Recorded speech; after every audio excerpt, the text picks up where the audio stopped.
মানুষের জীবনটা বড় বিচিত্র।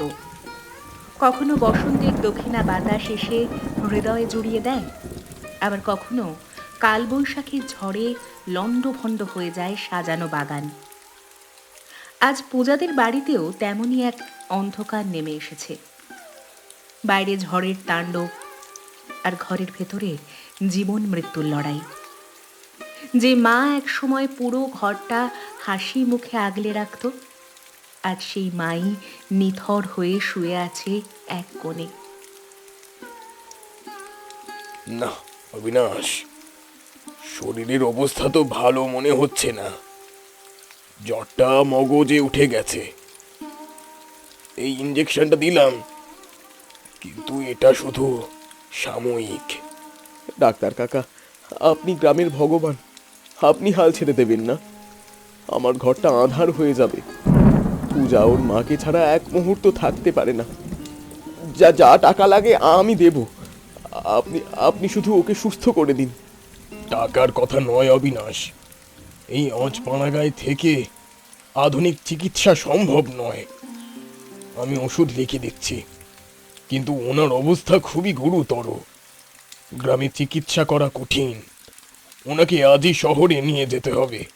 এক মুহূর্ত দেরি হলে আমি আর গ্যারেন্টি দিতে পারবো না। ডাক্তার কাকা, মা কি আর কথা বলবে না? দেখো না, মা কেমন করে হাঁপাচ্ছে। মাকে একটু জল দাও না। শান্ত হও মা, শান্ত হও। ভগবানকে ডাকো। অবিনাশ, হাতে সময় খুব কম। আমি চললাম।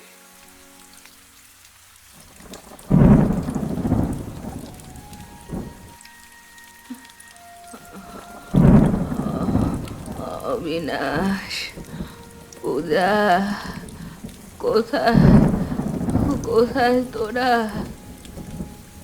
এই তো, এই তো মা, আমি এখানে। তুমি কথা বলো মা, তোমার তোমার খুব কষ্ট হচ্ছে। পূজা, আমার সোনা মা, কাঁদিস না মা, কাঁদিস না। আজ থেকে তুই আর ছোট নোস।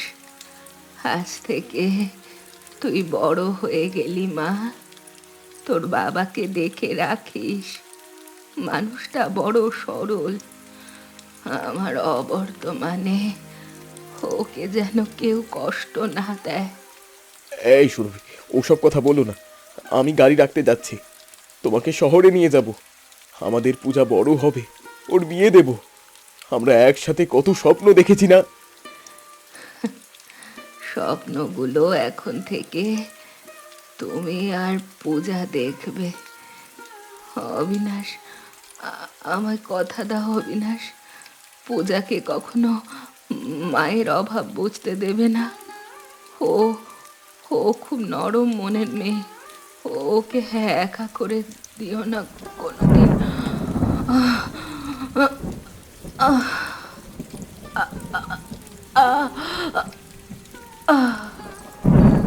মা, ও মা, ও মা কথা বলো।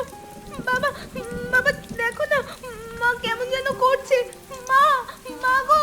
সুরভি, এই সুরভি, কথা বলো।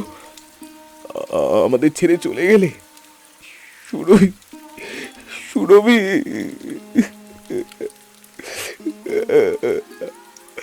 আমাদের ছেড়ে চলে যেও না সুরভি, চলে যেও না। যে প্রদীপটি এতক্ষণ ঠিক ঠিক করে জ্বলছিল, তা এক নিমেষে নিভে গেল। পূজা তার গর্ভধারিণী মাকে হারালো, কিন্তু সে জানতো না এই মৃত্যুই তার জীবনের একমাত্র ঝড় নয়। সামনে আরো বড় দুর্যোগ তার জন্য অপেক্ষা করছে।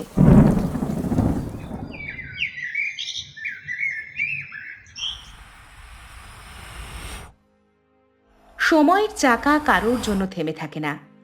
সুরভি চলে গেছে আজ কয়েক মাস হলো।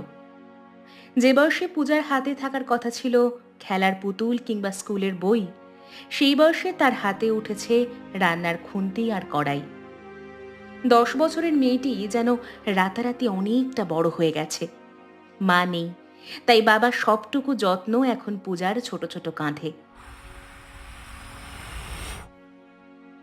মা পূজা, ধোঁয়ায় তোর চোখ দুটো লাল হয়ে গেছে। দে না মা, খুন্তিটা আমাকে দে।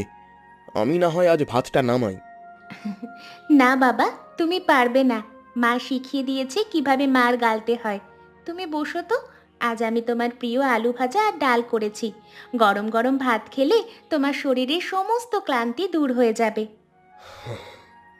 মাঝে মাঝে ভাবি, ভগবান অনেক কিছু আমার থেকে কেড়ে নিলেও তোকে দিয়ে আমার ঘর পূর্ণ করে রেখেছেন। তুই কত ভালো রে পূজা। তোর মায়ের মৃত্যুর পর তুই আমাকে একটুকু কষ্ট অনুভব করতে দিসনি। এইটুকু বয়সে তুই যেভাবে সংসারটা আগলে রেখেছিস, আমি ভাবতেও পারি না। বাবা, মা তো যাওয়ার সময় বলেই গিয়েছিল তোমাকে দেখে রাখতে। মা নেই তো কি হয়েছে, আমি তো আছি।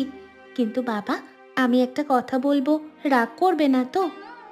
তুই আমার লক্ষ্মী মা, তুই যা বলবি তাতে রাগ করার কি আছে? বল কি বলবি। বাবা, মানে ঘরটা খুব নিঝুম লাগে। তুমি যখন মাঠে যাও আমি একদম একা হয়ে পড়ি। দেয়ালে মায়ের ছবির দিকে তাকিয়ে কত কথা বলি, মা তো উত্তরই দেয় না। বাবা, তুমি আরেকটা বিয়ে করো না কেন? বাড়িতে আরেকটা মা নিয়ে আসো না। এ কি বলিস পূজা? অন্য কাউকে বিয়ে করব? না না, ওসব মাথায় আনিস না। মায়ের অভাব কি অন্য কেউ পূরণ করতে পারে? আর আর লোক মুখে শুনি সৎ মায়েরা খুব খারাপ হয়। তারা নিজের সন্তানদের আদর করে আর অন্যের সন্তানদের উপর অত্যাচার করে। আর আমি তোকে সেই বিপদে ফেলতে পারবো না মা। কেন খারাপ হবে বাবা? সবাই তো আর সমান নয়।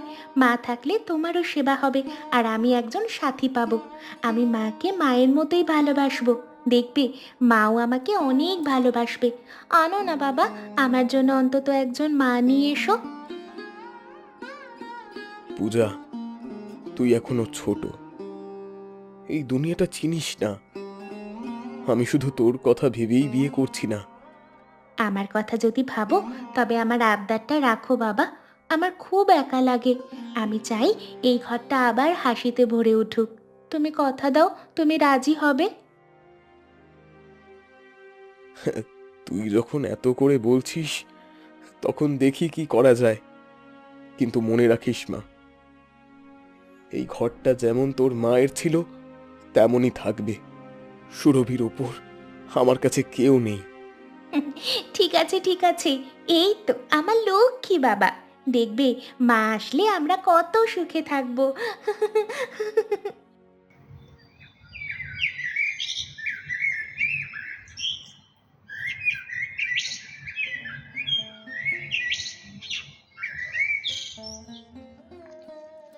এসো মা, বাড়ির ভেতরে এসো। আমি তোমার ঘর সাজিয়েছি, বিছানায় নতুন চাদর পেতেছি। আজ থেকে আমি আর একা নই, তাই না বাবা? দেখেছো মায়া, ও তোমার জন্য কত কি করেছে। মা ছাড়া মেয়েটা বড় একা হয়ে পড়েছিল। তুমি এখন থেকে ওর সবটা আগলে রেখো। হ্যাঁ, দেখলাম। কিন্তু এত বাড়তি কথা কেন বলছো তোমরা? আর এই যে খুকি, শোনো, আমার আবার অত বেশি হাসি তামাশা পছন্দ নয়। পরিপাটি থাকাটাই আমার স্বভাব। আগে ঘরের ভেতরে তো ঢুকতে দাও।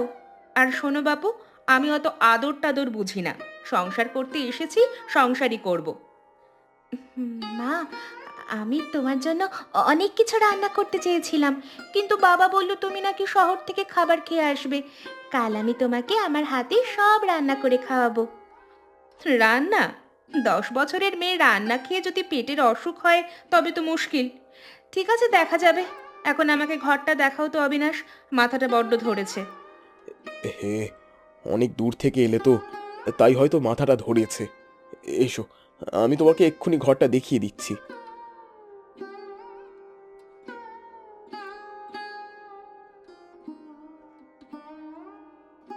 মা পূজা, কিছু মনে করিস না। নতুন জায়গায় এসেছে তো, তাই হয়তো একটু মেজাজ খিটখিটে হয়ে আছে। কদিন গেলে সব ঠিক হয়ে যাবে, দেখিস। আচ্ছা বাবা, ঠিক আছে।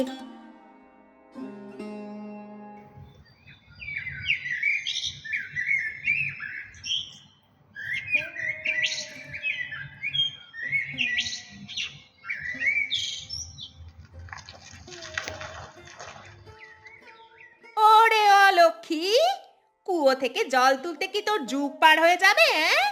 ঘরে কালকে রেঁটো বাসন পড়ে আছে, সেগুলো কে মাজবে শুনি? তোর মরা মা এসে মেজে দিয়ে যাবে?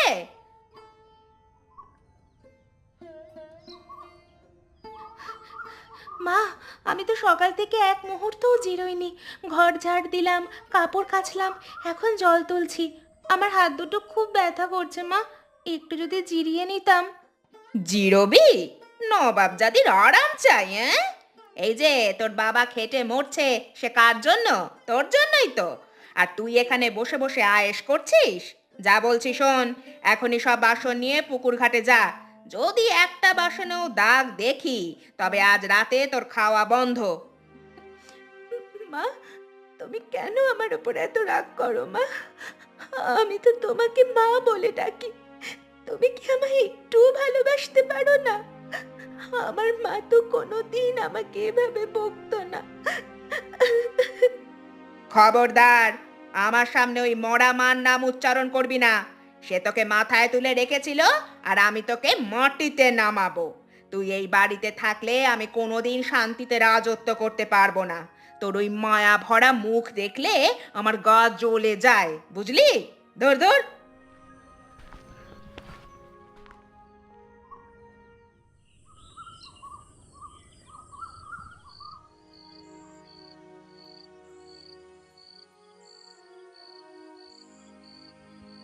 বুঝেছি, এভাবে ধমকিয়ে ওকে কোনো লাভ হবে না। অবিনাশ ফিরলেই মেয়েটা ওর কাছে গিয়ে কাঁদে। অবিনাশের চোখে আমি খারাপ হয়ে যাচ্ছি। তার চেয়ে ভালো একে চিরকালের মতো বিদেয় করা। এমন কিছু করতে হবে যাতে অবিনাশ নিজেই ওকে ঘৃণা করে। দাঁড়া, বুদ্ধি পেয়েছি।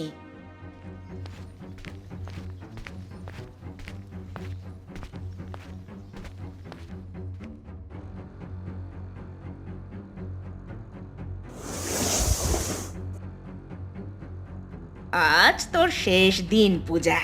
তোর বাপের চোখে তোকে এমন চোর বানাবো যে তোর ছায়াও সে মরাবে না। ওরে ডাকাত, ওরে চোর, কে আছিস রে? আমার সব লুটে নিল। ওরে পূজা, তুই এই কাজ করলি? কি হয়েছে মা? তুমি তুমি এভাবে চিৎকার করছো কেন? ডাকাত, ডাকাত কোথায়? নাটক করছিস? ছোট মুখে বড় কথা। আমার বিয়ের সোনার চুড়ি কোথায়? এখনই বের কর। আমি তোকে নিজের চোখে ড্রামের পাশে ঘোরাঘুরি করতে দেখেছি। মা, আমি আমি ড্রামের কাছে গিয়েছিলাম ভাতের চাল নিতে। আমি তোমার গয়না কেন নেব মা? আমি তো কোনোদিন তোমার বাক্সে হাত দিইনি। মা, মা বিশ্বাস করো, আমি নিইনি। বিশ্বাস? তোর মতো চোরকে বিশ্বাস? দাঁড়া দাঁড়া, দেখাচ্ছি মজা। এই এই দেখ, এই তো চুড়ি চালের তলায় লুকিয়ে রেখেছিস। এত বড় চোর তুই, এইটুকু বয়সে হাত পাকিয়েছিস? মা, এটা ওখানে কিভাবে গেল? আমি তো ওটা ওখানে রাখিনি। মা, তুমি আমাকে মিথ্যে অপবাদ দিও না। ভগবান সব দেখছেন মা। ভগবান পরে দেখবে, আগে আমি দেখে নি। তুই আজই এই বাড়ি থেকে যাবি। তোর মতো চোর এই ঘরে থাকলে আমার সব গয়না একদিন উধাও হয়ে যাবে।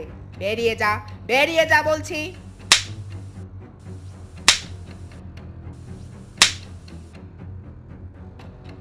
এ কি মায়া, তুমি পূজাকে এভাবে মারছো কেন? কি হয়েছে? ওগো, ওগো, তুমি ঠিক সময়ে এসেছো। তোমার মেয়ে আজ আমার সব গয়না চুরি করে পালানোর ফন্দি করেছিল। আমি যখন ওকে ধরলাম, ও আমাকে লাঠি দিয়ে মারতে এলো।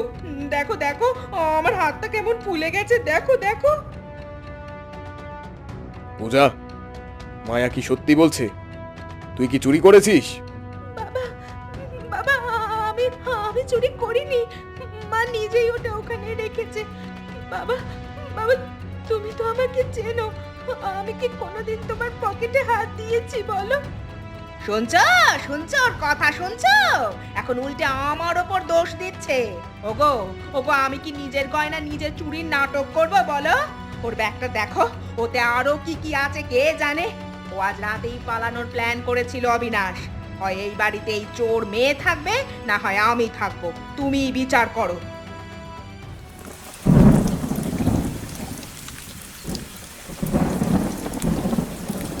চুপ কর পূজা, অনেক হয়েছে।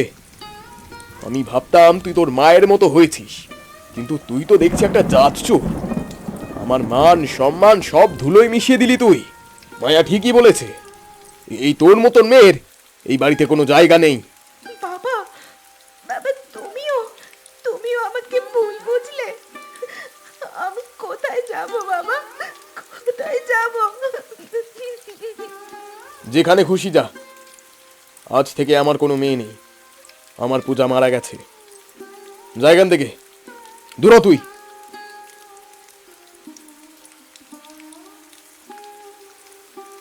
বাবা, বেশ হয়েছে, একদম ঠিক হয়েছে। ষড়যন্ত্র সফল হলো। অবিনাশের সরল বিশ্বাসকে ঢাল করে মায়া জিতে গেল। কিন্তু অন্যায় করে কেউ কি কোনোদিন সুখে থাকতে পেরেছে? সময়ের চাকা ঘুরছে। খুব শীঘ্রই মায়ার সাজানো এই সংসার তাসের ঘরের মতো ভেঙে পড়বে।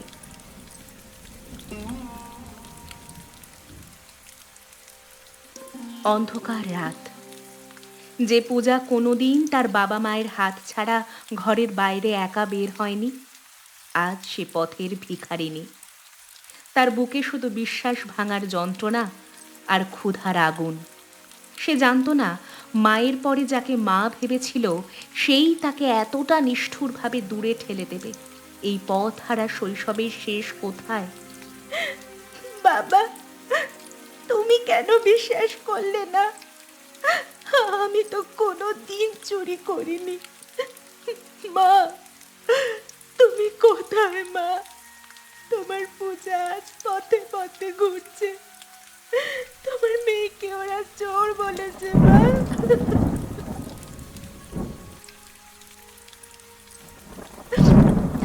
মা, তোমার কোলে মাথা রেখে ঘুমিয়ে পড়তাম। তুমি গল্প বলতে, আরশিনগরের আয়নার গল্প।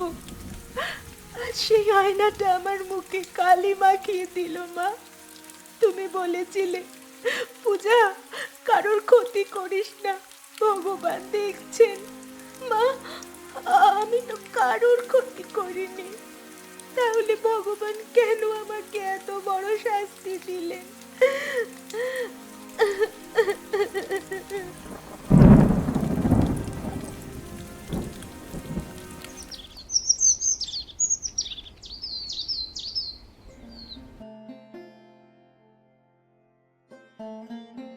ওগো, ও পরেশ, তাড়াতাড়ি এসো তো।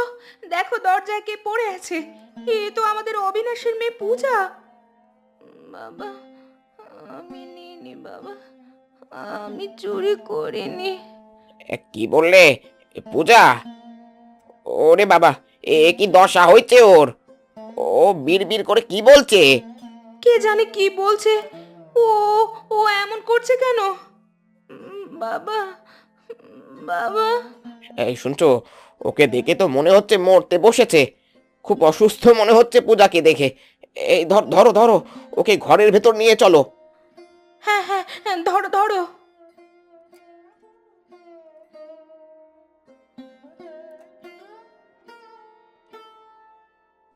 অবিনাশ লোকটা এমন পাষাণ হয়ে গেল কি করে? এই দুধের শিশুটাকে এই অবস্থায় কেউ ঘর থেকে বের করে দেয়? ওর কি মানুষ নামটা সাজে? মানুষের কি দোষ বলো তুমি? ওই ডাইনি মায়া অবিনাশের চোখ কান বন্ধ করে দিয়েছে। পূজা আজ থেকে আমাদের কাছেই থাকবে। আজ থেকে আমরাই ওর মা বাবা, বুঝলে? ঠিক আছে ঠিক আছে, আজ থেকে পূজাই আমাদের নিজের মেয়ে। আমরা ওকে নিজের মেয়ের মতোই বড় করব।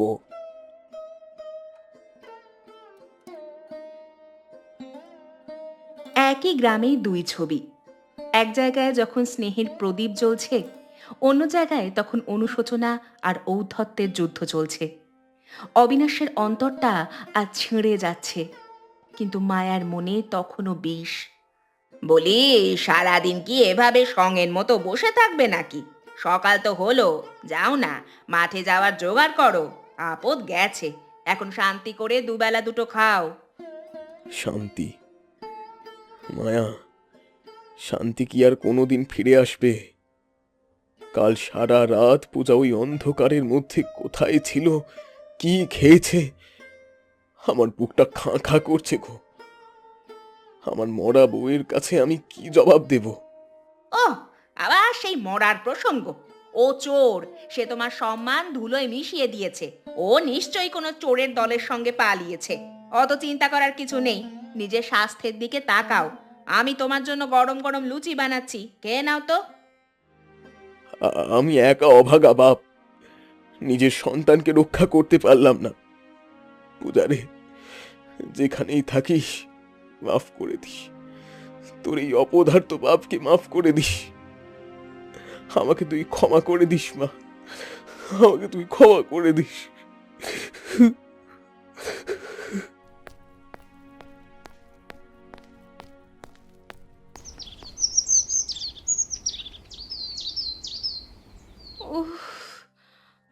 বুকটা বুকটা যেন কেউ তপ্ত লোহা শিক দিয়ে পুড়িয়ে দিচ্ছে।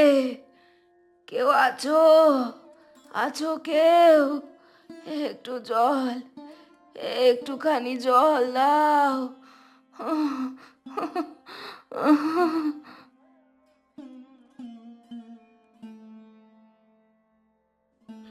এই নাও জল। সারাদিন তো এইভাবেই কাতরাও মায়া।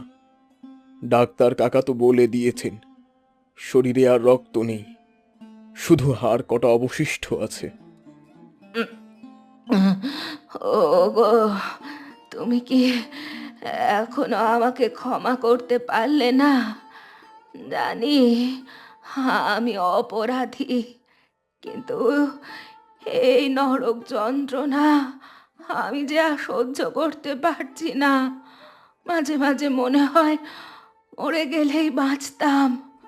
মরা কি এত সহজ মায়া? যে মেয়েটাকে তুমি গভীর রাতে ওই অন্ধকারের মধ্যে চোর সাজিয়ে বের করে দিলে, সে কোথায় আছে? জানি না সে বেঁচে আছে না মরে গেছে, কিন্তু তার অভিশাপ তোমাকে মরতে দেবে না মায়া। তোমাকে এভাবেই তিল তিল করে পুড়তে হবে। অবিনাশ, তুমি কি জানো, রাতে যখন আমি চোখ বুঝি, আমি স্পষ্ট দেখি পূজা কাঁদছে আর বলছে, মা, আমি চুরি করিনি। ওর ওর ওই মুখটা আমার কলিজা ছিঁড়ে ফেলে। কেন, কেন যে আমি অতটা পাষাণ হলাম? কেন ওর কপালে ওই অপবাদ দিলাম? হে ওপরওয়ালা, তুমি আমাদের পূজাকে আমাদের কাছে ফিরিয়ে দাও। এই এই আমি এক অভাগা বাপ, নিজের মেয়ের বিচার করতে পারিনি। তোমার ওই সাজানো চোখের জলে আমি ভিজে গিয়েছিলাম। আজ আমার সেই পূজা থাকলে সে নিজের হাতে তোমার সেবা করত। ও তোর মায়ের মতোই দয়ালু ছিল, কিন্তু তুমি, ছি! পূজা, পূজা মা, কোথায় গেলি তুই? একটাবার আমাদের কাছে ফিরে আয় মা। আমি তোর পা ধরে তোর কাছে ক্ষমা চাইবো। আমি আমি শুধু একবার ওর ক্ষমা পেতে চাই।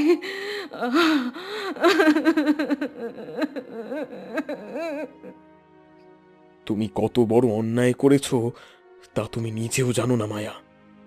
তোমার চোখের সামনে এখনো শুধু পূজার মুখটা ভাসে। এটাই তোমার শাস্তি। তুমি এই যন্ত্রণাতেই দগ্ধ হবে।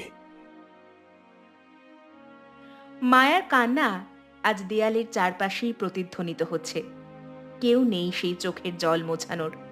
সোনার চুড়ি দিয়ে কেনা সুখ আজ বালুর বাঁধের মতো ভেঙে পড়েছে। তবে নিয়তি কি তবে আবারও বাবা আর মেয়েকে এক করবে? পূজা কি ফিরবে তার এই ধ্বংস হয়ে যাওয়া ভিটায়? মানুষের বিচার মানুষ করতে পারে না, করেন বিধাতা। মায়া ভেবেছিল পূজাকে তাড়িয়ে সে সুখে থাকবে, কিন্তু অনুশোচনার আগুন তাকে তিল তিল করে পুড়িয়ে দিয়েছে। আজ যখন মায়ার শেষ সময় উপস্থিত, তখনই ঘটল সেই অলৌকিক ঘটনা। ঘৃণা নয়, ভালোবাসাই যে পৃথিবীর শ্রেষ্ঠ শক্তি তা প্রমাণ করতে পূজা আজ ফিরে এসেছে তার নিজের ঘরে। কে কে কে এলে মা? এ- এ- এ কি এ কি এ কি আমার মনের ভুল নাকি সত্যি সত্যি আমার পূজা ফিরে এসেছে? মা, মা, পূজা, পূজা রে তুই? হ্যাঁ বাবা, আমি আমি তোমার পূজা। খবর পেলাম মা নাকি খুব অসুস্থ, তাই আর দূরে থাকতে পারলাম না বাবা। মারে, আমায় ক্ষমা কর। আমি এক পাষাণ বাপ। ওই ডাইনির কথায় তোকে আমি ওই অন্ধকারের মধ্যে ঘর থেকে বের করে দিয়েছিলাম। তুই কেন ফিরে এলি এই পাপিষ্ঠ বাপের কাছে? কেন ফিরে এলি? ও কথা বলো না বাবা, মা তো যাওয়ার সময় বলেছিল তোমার যত্ন নিতে। মা অসুস্থ শুনে আমি কি করে দূরে থাকি বলো? চলো বাবা, ভেতরে চলো।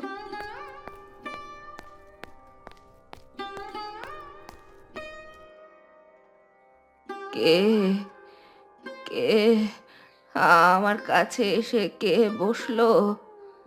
মা, আমি পূজা। দেখো মা, তোমার মেয়ে ফিরে এসেছে।